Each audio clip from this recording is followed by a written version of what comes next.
Peu d'histoires me choquent au point de rendre difficile la réalisation d'une vidéo à leur sujet. Cela arrive rarement. Mais l'histoire de Noélia et l'affaire d'euthanasie, que vous avez probablement déjà vu passer quelque part, m'a vraiment bouleversée. Ça m'a touchée parce que cette histoire est tellement révoltante, écœurante et choquante, et c'est un rappel profond de ce que nous faisons ici avec le mouvement de résistance. Plus important encore, contre quoi nous luttons en tant que société. Pour ceux qui n'en ont pas entendu parler, Noélia était une jeune femme de 25 ans qui, il y a 2 jours, a été euthanasiée autorisée par l'État après avoir été violée en groupe par des immigrés. À plusieurs reprises dans une institution d'État. Elle y a été placée tellement traumatisée, elle a tenté de se suicider, mais cela a échoué. Elle a essayé de sauter du 5e étage d'un immeuble, elle est devenue paraplégique et a ensuite demandé à l'État de mettre fin à sa vie, ce que l'État a fait. Mais l'histoire est encore pire que cela, car elle a maintenant été tuée, à mon avis, assassinée par le gouvernement espagnol. Et nous entendons maintenant des rapports selon lesquels il ne lui aurait n'aurait pas permis de revenir sur sa décision. Selon les rapports, il ne l'aurait pas laissé revenir sur sa volonté déclarée de mettre fin à sa vie parce que trop de ses organes étaient déjà prévus pour le don. Et encore une fois, ce n'est pas le but de l'histoire. Ce dont je veux parler aujourd'hui, c'est à quel point il est incroyablement révoltant qu'une jeune fille ait été placée dans un système gouvernemental, violée à plusieurs reprises par plusieurs hommes qui vivaient dans l'institution où elle avait été placée. Ils l'ont tellement traumatisée et la solution de l'État à cela n'est pas de l'aider, mais plutôt de la laisser se suicider. Comment? Comme vous pouvez le voir, j'ai du mal à trouver mes mots. Et je pense que c'est juste et légitime, étant donné que cette affaire est tellement révoltante. Faisons maintenant la connaissance de Noélia. Je m'appelle Noelia Castillo Ramos, j'ai 25 ans et, eh bien, j'ai... Il me reste 4 jours.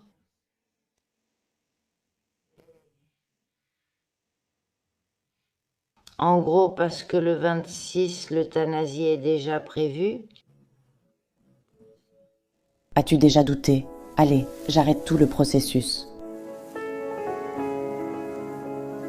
Non, j'ai été très claire dès le début. Ce n'était pas le visage de quelqu'un qui dit non franchement. Je peux juste dire que ce n'était pas un non avec conviction, c'était un non incertain.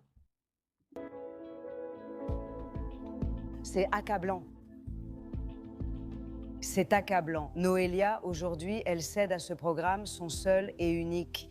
Et finalement, nous sommes désespérés que le tribunal évalue l'utérus, le sien. Sa décision de meurtre transmet aussi. Qui est-elle? En qui a-t-elle confiance pour considérer cela dans une situation aussi terrible? Nous allons écouter un extrait de la conversation dans laquelle Noélia explique pour la première fois. Et avant de mourir, sa décision. Comment pouvez-vous permettre cela? Une jeune fille de 25 ans qui a été violée plusieurs fois par des migrants islamistes. Après avoir été envoyée dans une sorte d'établissement correctionnel par le gouvernement, comment avez-vous pu permettre cela?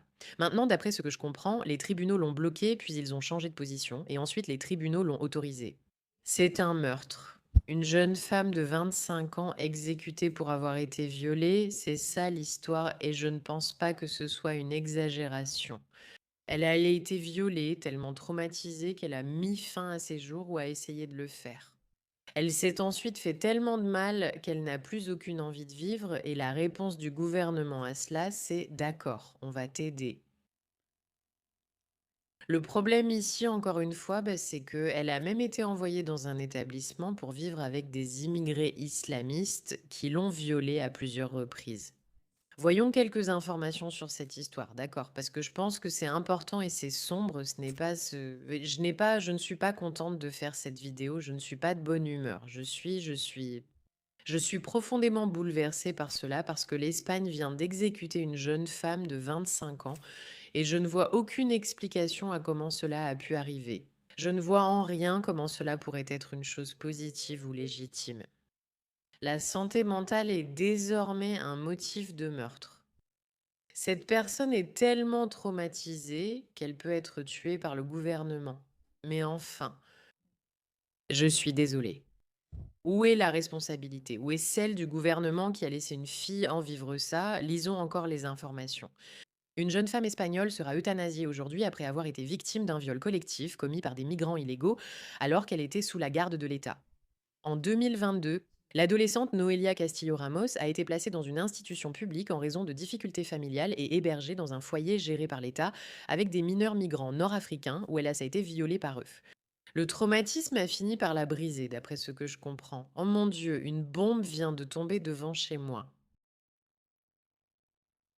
D'accord, revenons-y. Pourquoi n'y avait-il pas de sirène? On reprend. Désolée, moi, les amis, hein, toi, c'était un peu confus.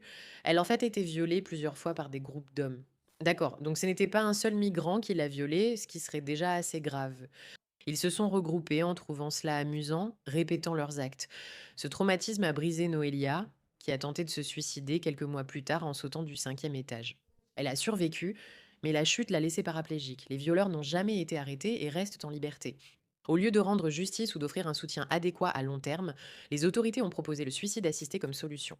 Aujourd'hui, le 26 mars, Noelia Castillo Ramos sera euthanasiée. Le système qui n'a pas su la protéger résout maintenant le problème en mettant fin à sa vie. Je suis écœurée, d'accord, regardons ça. Une douleur physique quotidienne, aggravée par la souffrance psychologique qu'elle subit. Toujours, aucun membre de ma famille n'est en faveur de l'euthanasie. Je pars et vous restez ici avec toute la douleur. Mais moi, je le suis tellement et je t'ai dit que c'était le cas pendant tout. Pendant toutes ces années, elle s'est battue pour obtenir l'euthanasie. Je n'ai envie de rien, rien du tout. Je n'aime rien faire. Je ne veux pas sortir, même pas manger.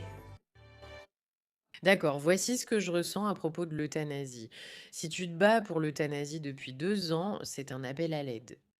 Soyons très simples et clairs à ce sujet. Tu peux te suicider, tu n'as pas besoin de respecter la loi parce qu'une fois que tu es morte, tout est fini. Si tu te bats pour l'euthanasie depuis 2 ans, c'est un appel à l'aide. Ce n'est rien de plus, rien de moins. Quand tu es là dans une vidéo et que tu dis oui, je vais juste devoir laisser ma famille avec toute cette tristesse. Parce on sait tous que le suicide est l'une des choses les plus égoïstes qu'une personne puisse faire. Et je ne suis pas là pour blâmer les personnes qui se sont suicidées. C'est une tragédie, mais c'est quelque chose d'égoïste.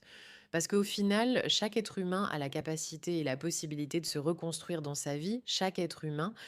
Je ne pense pas qu'il y ait d'exception. Ce n'est ni facile ni agréable, mais on peut toujours se reconstruire. Et si tu es quelqu'un qui a des problèmes de santé mentale et que tu regardes ceci, tu dois t'en souvenir. Ta vie d'aujourd'hui peut être à des kilomètres de celle que tu auras dans un an, si tu fais les bonnes choses. L'euthanasie est une tragédie inimaginable. Le seul cas où je peux envisager que l'euthanasie soit plus ou moins acceptable, c'est si quelqu'un a plus de 90 ans et commence à souffrir de démence. Et vous voulez leur offrir une manière digne de partir au lieu de les voir complètement perdre la tête dans cet état, ce que je pense aussi être mauvais. Parce qu'il revient à la famille de prendre soin, de gérer et de permettre à quelqu'un de vivre sa vie jusqu'à ce que Dieu le reprenne. Il n'y a absolument aucune légitimité à ce qu'une personne de 25 ans soit exécutée par euthanasie. Il n'y en a tout simplement pas, là surtout pas pour quelqu'un qui a été traumatisé. D'accord, Noelia Castillo Ramos a subi un viol collectif d'une extrême violence en 2022 par son ex-petite amie et 3 autres hommes. C'est écœurant. Elle a supplié pour obtenir une aide à mourir selon la loi espagnole, tandis que son père a contesté jusqu'à la Cour constitutionnelle, la Cour suprême et la Cour européenne des droits de l'homme, évoquant la santé mentale. D'accord, son propre père s'est battu pour ne pas qu'elle soit exécutée et tous les recours ont été rejetés et elle va être tuée aujourd'hui. C'est révoltant. Maintenant, il est facile de se focaliser sur l'horreur de l'euthanasie, surtout comme solution aux troubles mentaux. Mais voyons d'abord comment on en est arrivé là. Voici la vidéo où elle est emmenée dans un foyer d'accueil de l'État.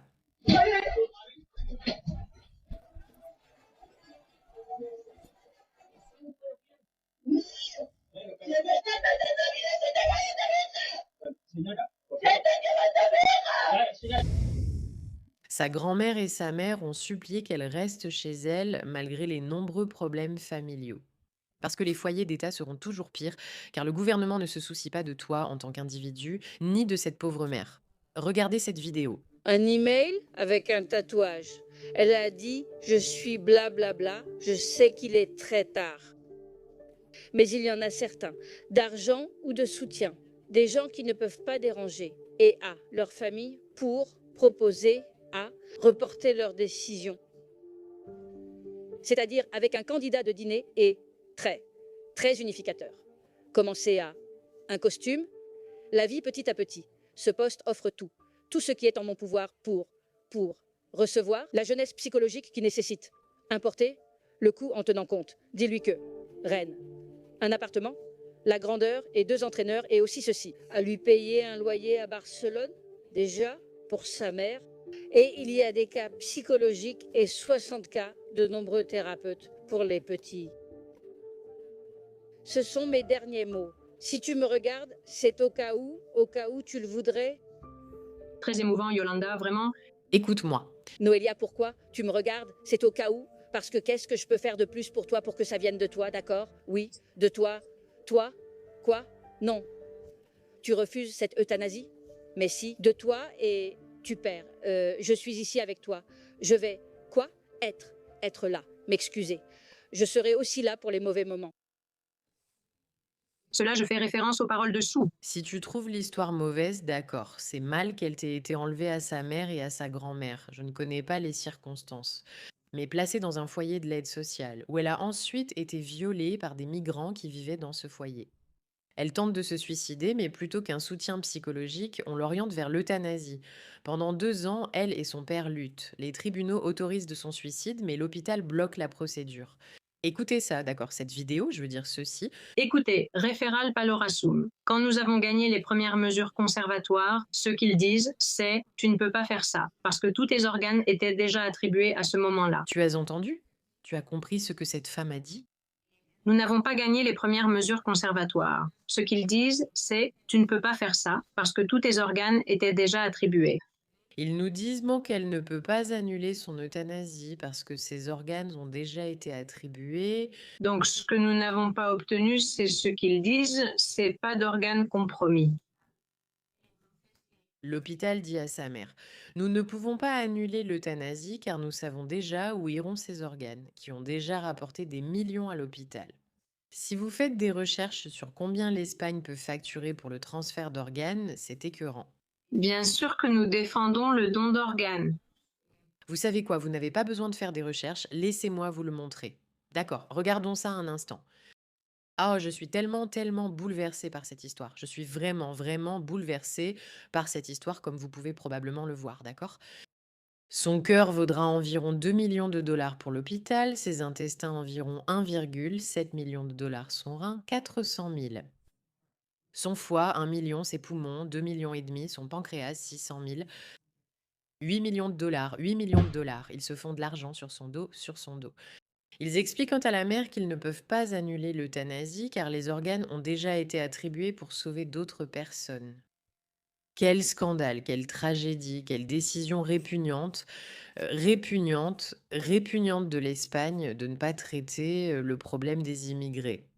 Et au lieu de cela, ils choisissent de régler le problème simplement en supprimant la personne qui a été violée, simplement en la supprimant, en lui donnant l'euthanasie au nom de la santé mentale. Avons-nous tous perdu la tête? Avons-nous vraiment perdu la tête? Je n'ai pas grand-chose à ajouter à cela, si ce n'est que quelque chose ici est vraiment terriblement mauvais. Où sont les migrants? Où sont-ils? Pourquoi n'ont-ils pas été condamnés à la prison à vie ou renvoyés dans leur pays? Et pourquoi un État approuve-t-il une demande de suicide pour raison de santé mentale d'une jeune femme de 25 ans qui a clairement été traumatisée psychologiquement au lieu de l'aider? Comment cela a-t-il pu arriver? Comment cela a-t-il pu arriver? Regardez jusqu'où nous sommes tombés, les gars. Merci de votre attention.